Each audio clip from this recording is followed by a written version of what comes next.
Hello बच्चों, कैसे हैं आप सभी। तो एक बार फिर से मिस्टर फिजिक्स हैकर के चैनल पे आपका वेलकम है।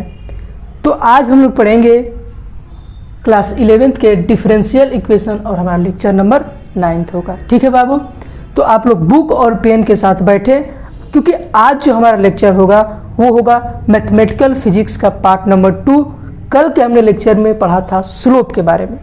ठीक है, आज हम लोग पढ़ेंगे कि डिफरेंशियल कैलकुलस क्या होता है।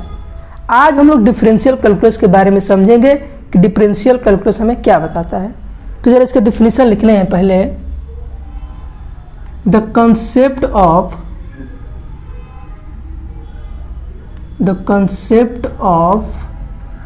Differential equation, the concept of differential calculus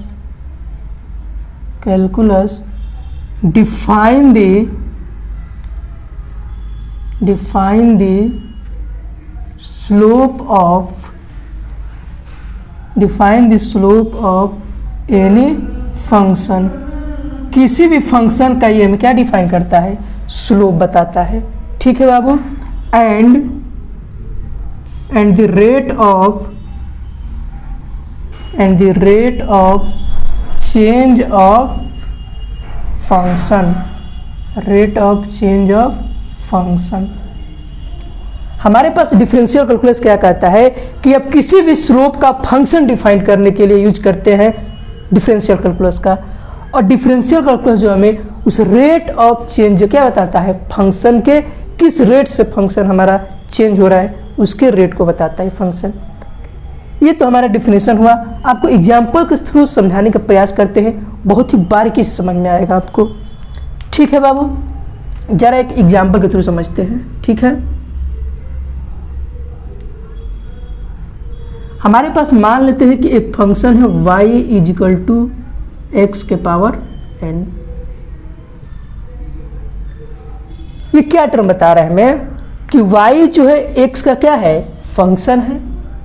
y जो है x के पावर क्या है, n है, यानी कि y जो है x का फंक्शन है। क्योंकि x की वैल्यू अगर 2 रखेंगे तो y वेरी करेगा, यानी y जो है किस पे डिपेंड कर रहा है, x पे। इसलिए हमारा y जो है किसका फंक्शन है, x का, यानी x वेरी करेगा तो हमारा y भी क्या करेगा, वेरी करेगा। और हमने बताया था कि स्लोप को हम लोग इस फॉर्म में भी लिख सकते हैं d/dx। ठीक है बाबू, स्लोप हमें बताता है rate of change of function, यानी फंक्शन का हम लोग रेट निकालेंगे। तो हमारा y किसका फंक्शन है, x का, तो इसका हम रेट निकालेंगे यानी कि d/dx।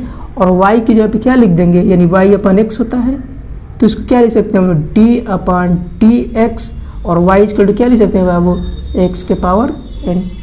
जरा ध्यान से देखिए यहाँ पे, ये हमारा x के पावर n है और किसके रिस्पेक्ट में हो रहा है, x के रिस्पेक्ट में हो रहा है। यानी जिसके फंक्शन होगा उसी के रिस्पेक्ट में हम लोग क्या करेंगे, उसका डिफरेंशिएट करेंगे। तो हमारा ये होता है क्या कि जो हमारा पावर होता है वो पहले आ जाता है और x हमारा रहेगा और ऊपर एक पावर क्या हो जाता है, माइनस कर देते हैं। इस तरह से हम लोग इसका डिफरेंशिएट करते हैं, यानी y इक्वल टू एक्स के पावर n का जो हमारा स्लोप होगा, यानी ये n x के पावर n माइनस क्या हमें बताएगा, स्लोप बताएगा। यानी dy/dx, यानी y का जो डिफरेंशिएशन था x के पावर n, उसको हम लोग x के टर्म में डिफरेंशिएट किया तो nxn-1 पाया। यानी अगर x के पावर n है तो उसका डिफरेंशिएशन होगा nx के पावर n-1, और इसको इसी टर्म को हम लोग क्या कहेंगे, स्लोप कहेंगे। तो कहीं भी अगर आपको एक टर्म दिखे x के पावर n तो nx के पावर n-1 लिख देंगे। ठीक है बाबू, एक हम लोग अगर जैसे मान लेते हैं, इसी पे एग्जाम्पल दे दे, y इक्वल टू एक्स के पावर 5। ये हमारा एग्जाम्पल है कि y इक्वल टू अगर x के पावर 5 है तो इसका स्लोप क्या होगा, स्लोप यानी कि dy/dx, और इसको हम लोग क्या लिख देंगे, d/dx हो जाएगा।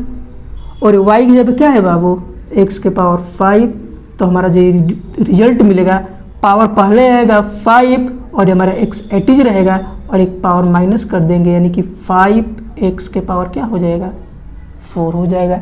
इस तरह से हम लोग x के पावर n को क्या करेंगे, डिफ्रेंशिएट करेंगे। ठीक है बाबू, तो इसको एक बार नोट करिए आप लोग।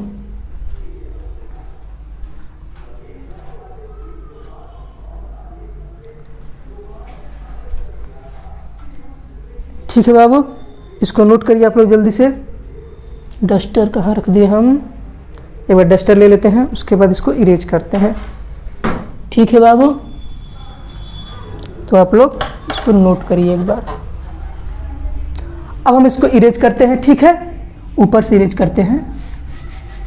अब आगे का जो हमारा टर्म है उसको समझने का प्रयास करते हैं। ठीक है बाबू, जरा ध्यान से समझिए इसको, क्योंकि हम इसका आगे जो हमारा डेरिवेशन आएंगे उसमें इस टर्म का हम क्या करेंगे, यूज करेंगे।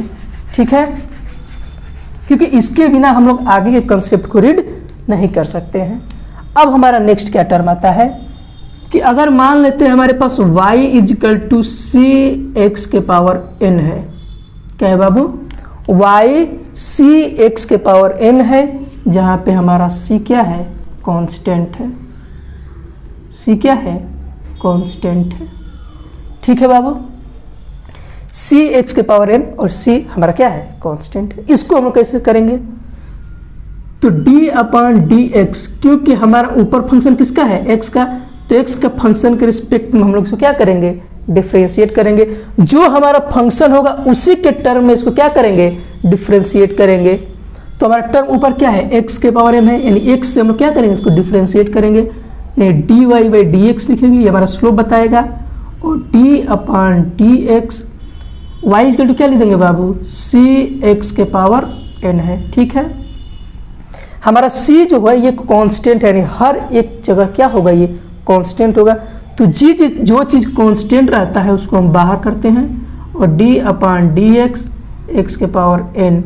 तो अभी आपने फाइंड किया क्या कि d upon d x, x के पावर n जब रहेगा तो n हो जाएगा, और x n माइनस वन, इसके क्या बताएगा, स्लोप को बताएगा। यानी y equal to c x के पावर n रहेगा, तो उसका जो डिफ्रेंसिएशन होगा वो होगा, c हमारा कांस्टेंट बाहर था, और x के पावर n रहेगा तो n जो पहले आ जाएगा, और जो पावर रहेगा x के साथ वो एक क्या हो जाएगा, माइनस हो जाएगा। तो ये हमारा क्या बताएगा, स्लोप बताएगा। फॉर एग्जाम्पल इसके बेस पे एग्जाम्पल लेते हैं, मान लेते हैं y इक्वल टू 3x के पावर क्या हो गया बाबू, n हो गया। 3 का काम कौन, c का काम कौन कर रहा है यहाँ पे, 3, और x के पावर n। तो अगर हम इसको करें तो dy बाई डी एक्स इसका क्या होगा बाबू, 3 एटीज रहेगा, n x n minus one, यानी अगर यहाँ पे 5 ले ले हम तो ये हमारा क्या हो जाएगा, 3 5x के पावर 5 माइनस वन, यानी इसका मल्टीप्लाई कितना हो जाएगा बाबू, 15, और x के पावर 4। हमने क्या किया, 3 कांस्टेंट था तो उसको रखा पहले, फिर इसका जो x के पावर 5 है इसका जो करेंगे डिफरेंशिएशन, तो 5x के पावर 4 आ जाएगा, और ये मल्टीप्लाई हो जाएगा, 3 5 जे 15, और x के पावर 4। ठीक है बाबू, तो हमने दो चीज पढ़ा, दो कॉन्सेप्ट पढ़ा, क्या कि अगर x के पावर n होगा तो उसका डिफरेंशिएशन क्या होगा, n जो हमारा पावर था वो पहले आ जाएगा, और x के पावर जो होगा वो एक माइनस हो जाएगा। तो हम फाइंड कर लेंगे क्या, nx n माइनस वन। और अगर c x के पावर n का डिफरेंशिएशन करेंगे हम लोग तो वो होगा c n x n minus one. इस तरह से हम लोग डिफरेंशियल कैलकुलस का हम लोग यूज करते हैं किसी भी फंक्शन के स्लोप को फाइंड करने के लिए। यहाँ देख रहे हैं क्या फाइंड कर रहे हैं, dy बाई डी एक्स, यानी y हमारा x का फंक्शन था तो उसका हमने स्लोप जो पाया वही हमारा क्या कहलाता है, डिफरेंशियल कैलकुलस। ठीक है बाबू, तो इसको नोट करिए आप लोग। ठीक है, यहाँ से इसको इरेज करते हैं। अब कुछ हमारे पास फंक्शन है, उस फंक्शंस को जरा देखने का प्रयास करिए। ठीक है बाबू, ठीक है, इसको आप लोग देखने का प्रयास करिए। अब जैसे हम लोग क्या करते हैं, दूसरा, अगर हमारे पास d अपॉन डी एक्स हो और ऊपर हमारा क्या हो, साइन x हो, यानी कहने का मतलब क्या है कि अगर y equal to sine x कर देते हैं हम। ठीक है बाबू, अगर y की जगह पे साइन x फाइंड करेंगे तो हमारा यहाँ पे dy बाई डी एक्स कितना मिलेगा, यानी d अपॉन डी एक्स, और y की जगह पे क्या लिख देते हैं, साइन x। तो इसका जो होता है बाबू वो रिजल्ट मिलता है कितना, cos x। यानी साइन x का अगर हम डिफरेंशिएशन करेंगे x के टर्म में तो हमारा रिजल्ट कितना मिलेगा, cos x। तो जरा ध्यान से देखिए इसको कि ये जो ऑपरेटर है वो किसका ऑपरेटर है, इस x का ऑपरेटर है, और नीचे किसके रिस्पेक्ट में कर रहा है, x के रिस्पेक्ट में। यानी जो हमारा y के अगर x का फंक्शन है तो उसको x के रिस्पेक्ट में क्या करेंगे, डिफ्रेंशिएट करेंगे। ठीक है बाबू, यानी जो चीज ऊपर होगा x का टर्म होगा तो नीचे भी x के टर्म में डिफ्रेंशिएट करेंगे। ठीक है, तो ये हमारा साइन के डिफरेंशिएशन क्या हो जाएगा, कॉस हो जाएगा। ठीक है, इसको नोट करिए। ठीक है बाबू, इसका स्क्रीनशॉट ले लिया करिए, हम ऊपर से इरेज करते हैं। ठीक है, आज हम लोग केवल डिफ्रेंशिएशन करेंगे और इसका बहुत ही बारीकी से हम लोग आगे के कंसेप्टों में क्या करेंगे, यूज करेंगे। अगर आप लोग मैथमेटिकल फिजिक्स समझ गए तो आगे के जो हमारे कंसेप्ट होंगे वो बहुत ही इजी हो जाएंगे। ठीक है बाबू, तो जरा ध्यान से समझिए। अगर मान लेते हैं कि d/dx, अगर हमारे पास एक फंक्शन है जो y इक्वल टू कितना है, cos x है। ठीक है बाबू, y equal to cos x है तो y जो किसका फंक्शन है, x का फंक्शन है, यानी जिसका फंक्शन उसी के रिस्पेक्ट में डिफरेंशिएशन, यानी y किसका फंक्शन है, x का, तो इसका हम लोग स्लोप जब निकालेंगे तो x के टर्म में निकालेंगे dy/dx, यानी अपन d/dx, और y की जगह पे क्या है बाबू, cos x। देखिए ऊपर भी x नीचे भी x, यानी दोनों हमारा जो जिस चीज का फंक्शन है उसी के रिस्पेक्ट में डिफरेंशिएशन भी कर रहे हैं। तो cos x का डिफरेंशिएशन हमारा होता है, वो होता है -sin x। ठीक है बाबू, तो इसको नोट करते चलिए, यानी cos का डिफरेंशिएशन -sin x और sin का डिफरेंशिएशन क्या हो जाएगा, cos x। डिफरेंशिएशन हमें बस स्लोप बताता है, किसी भी कैलकुलस यानी किसी भी फंक्शन का स्लोप फाइंड करेंगे वही कहलाता है डिफरेंशिएशन, यानी कि डिफरेंशियल कैलकुलस। ठीक है बाबू, इसको नोट करिए। अब आता है हमारे पास tan का। ठीक है बाबू, किसका आता है बाबू, tan का। यानी अगर हम देखें तो हमारा y इक्वल टू, अगर मान लेते हैं tan x है। ठीक है बाबू, y बराबर कितना है, tan x है, तो d/dx और y की जगह पे क्या है, tan x है। तो इसका जो हमारा डिफरेंशिएशन होगा tan x का हो जाएगा sec² x। ठीक है बाबू,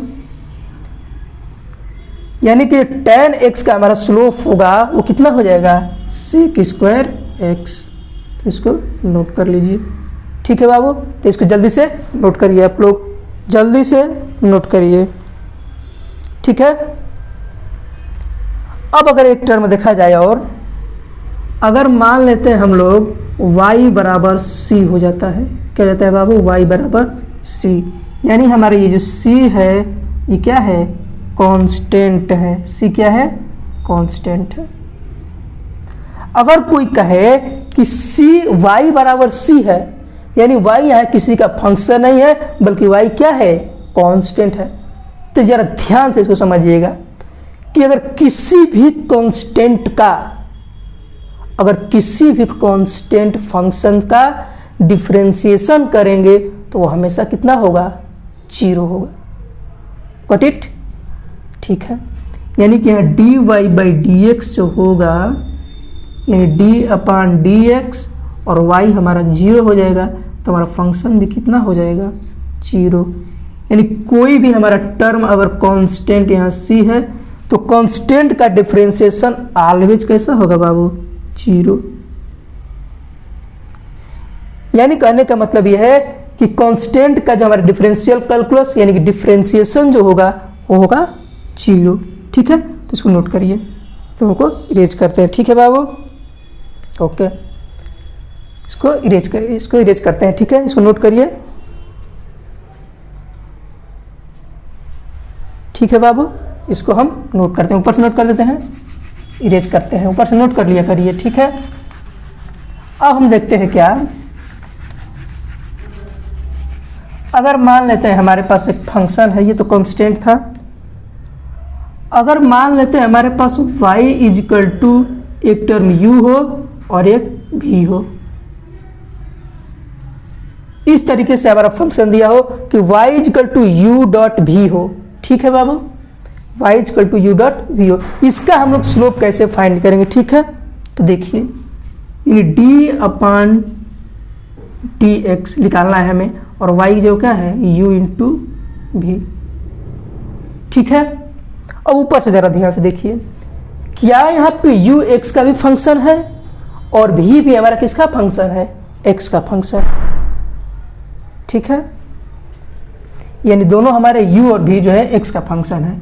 तो इसको हम लोग कैसे करेंगे, इसमें क्या होता है, ये इसको बोलते हैं प्रोडक्ट रूल। क्या बोलते हैं बाबू, प्रोडक्ट रूल।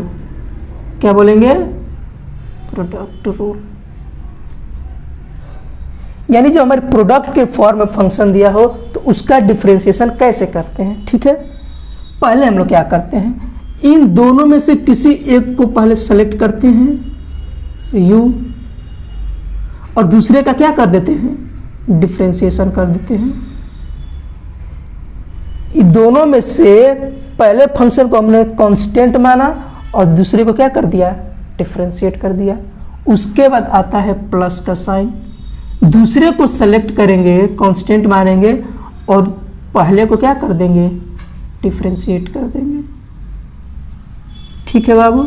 इस तरह से हमारा प्रोडक्ट रूल होता है। यानी पहले को कांस्टेंट मानेंगे, उसके बाद दूसरे का डिफरेंशिएशन करेंगे, फिर प्लस भी को कांस्टेंट मानेंगे और पहले का डिफरेंशिएशन करेंगे। ये हमारा होता है प्रोडक्ट रूल, ठीक है बाबू। तो इसको नोट करिए। अब हम आगे और बताते हैं क्या,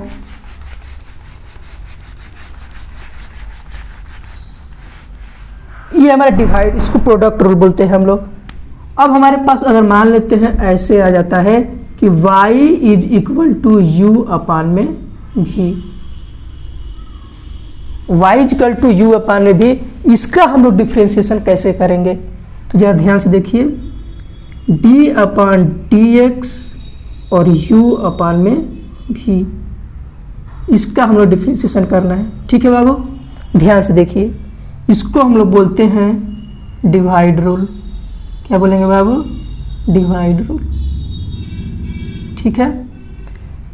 इसमें क्या हम लोग करते हैं कि ये हमारा ऊपर, ये जो हमारा ऊपर न्यूमरेटर है और नीचे हमारा क्या है बाबू, डिनोमिनेटर है। तो जो डिनोमिनेटर है, यानी यहाँ से हम निकाल लें इसका dy बाई डी एक्स, तो कैसे करेंगे, ठीक है। देखिए ध्यान से, नीचे हम लोग मान लेंगे v स्क्वायर, यानी कि डिनोमिनेटर है इसका हम लोग स्क्वायर करेंगे पहले। डिवाइड रूल क्या कहता है कि v स्क्वायर करेंगे, यानी कि जो नीचे डिनोमिनेटर होगा उसका स्क्वायर कर देंगे, ठीक है। उसके बाद क्या करेंगे, इन दोनों में से किसी एक को कांस्टेंट मानेंगे और दूसरे का डिफरेंशिएशन करेंगे, ठीक है। उसके बाद लेंगे माइनस यानी निगेटिव साइन, फिर दूसरे को कांस्टेंट मानेंगे और पहले का डिफरेंशिएशन कर देंगे। इस तरह से हमारा होता है डिवाइड रूल, ठीक है बाबू। तो इसको आप लोग नोट करिए, ठीक है। इसको फटाफट से नोट करिए, ठीक है। अब एक और टर्म देख लेते हैं, क्या, अगर मान लेते हैं y इज इक्वल टू हमारा log x हो, यानी y बराबर कितना हो बाबू, log x हो, तो log x का डिफरेंशिएशन हमेशा याद रखिएगा, यानी इसका जो स्लोप हम लोग निकालेंगे dy बाई डी एक्स, वो हमारा होगा d अपान डी एक्स, यानी y की जब क्या रख देंगे log x, और ये हमारे किसके बराबर हो जाएगा, 1 अपान x के बराबर, ठीक है बाबू। यानी कि जो y equal to log x का स्लोप होगा dy बाई डी एक्स, वो कितना हो जाएगा 1 अपान x, ठीक है। इसको नोट करिए, ऊपर से मिरेज करते हैं, इसका स्क्रीनशॉट कर लिया करिए, नोट कर लिया करिए, ठीक है बाबू। ऊपर से मिरेज करते हैं। अब एक और देखते हैं, वो हमारा टर्म क्या है, ठीक है बाबू। बहुत ही बेसिक कंसेप्ट है मैथमेटिकल फिजिक्स का, इसको अगर आप लोग समझ जाते हैं तो आगे ये कंसेप्ट में कोई प्रॉब्लम नहीं होगी, क्योंकि इसका हम लोग आगे यूज करेंगे, इसलिए हम आपको बता रहे हैं, ठीक है। देखिए, अगर मान लेते हैं y इज इक्वल टू ई के पावर x, ठीक है बाबू। अगर y इज इक्वल टू ई के पावर x है, तो अगर इसका हम लोग डिफ्रेंशिएशन करेंगे, y के जब क्या लिख देंगे बाबू, e के पावर x, और हम लोग क्या निकाल रहे हैं, dy अपान डी एक्स। तो इसका जो डिफ्रेंशिएशन होगा, e के पावर x है, तो इसका जो डिफ्रेंशिएशन होगा वो एज इट इज छप जाता है, यानी e के पावर क्या हो जाएगा बाबू, x हो जाएगा। यानी d y by d x e के पावर एक्स का अगर वाई इजकल टू ई के पावर एक्स है, अगर उसका डिफ्रेंसिएशन हमें करना है तो वो होगा ई के पावर एक्स, यानी जो ई के पावर एक्स में रहेगा वो क्या हो जाएगा, एच डी छप जाएगा। ठीक है, तो इसको आप जरा नोट करिए। ठीक है बाबू, अब कुछ हम आगे आपको बताते हैं। ठीक है, ओके, इसको जरा नोट करिए।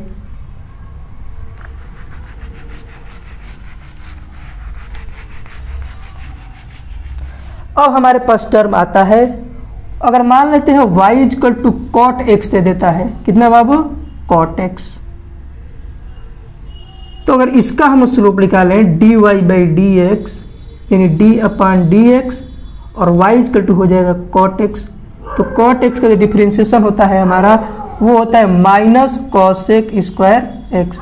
ठीक है बाबू, यानी हमारा जो कॉट एक्स का डिफ्रेंसिएशन होगा वो होगा माइनस कॉसेक स्क्वायर एक्स। इसको जरा आप लोग नोट कर लीजिए। ठीक है, और इसी के आगे हमारा एक टर्म आता है, अगर मान लेते हैं y is equal to cosec square x, y is equal to कितना होगा बाबू, कॉसेक एक्स, तो अगर हम इसका d y by d x निकालते हैं तो वो हो जाता है माइनस कॉसेक एक्स और कॉट एक्स। फटाफट से नोट करिए बाबू, जब हमने कॉट एक्स का डिफ्रेंसिएशन करेंगे होगा माइनस कॉसेक स्क्वायर एक्स, और कॉसेक एक्स का डिफ्रेंसिएशन जो होगा वो होगा minus cosec x cot x. ठीक है बाबू, तो इसको आप लोग नोट कर लीजिए एक बार। ठीक है, तब इसको इरेज करते हैं।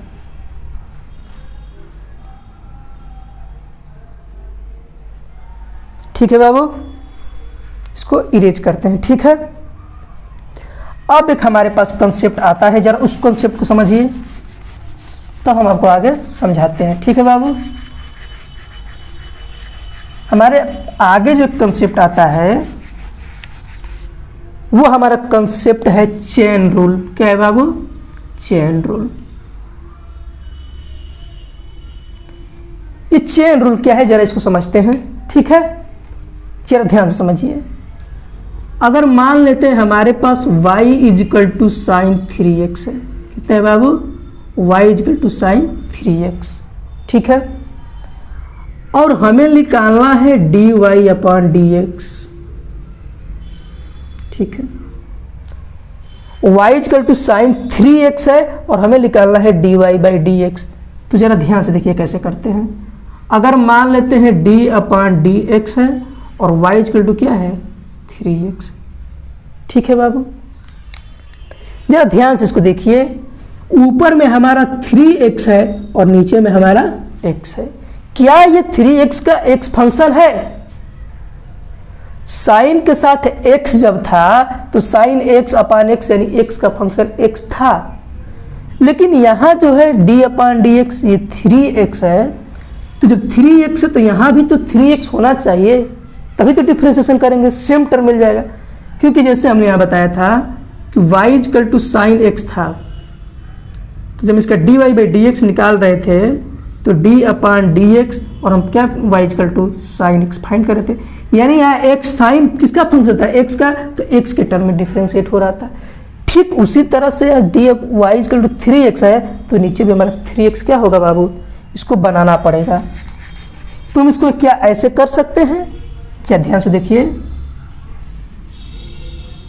d अपान 3x और ऊपर हमारा क्या है 3x इंटू d3x अपान में dx।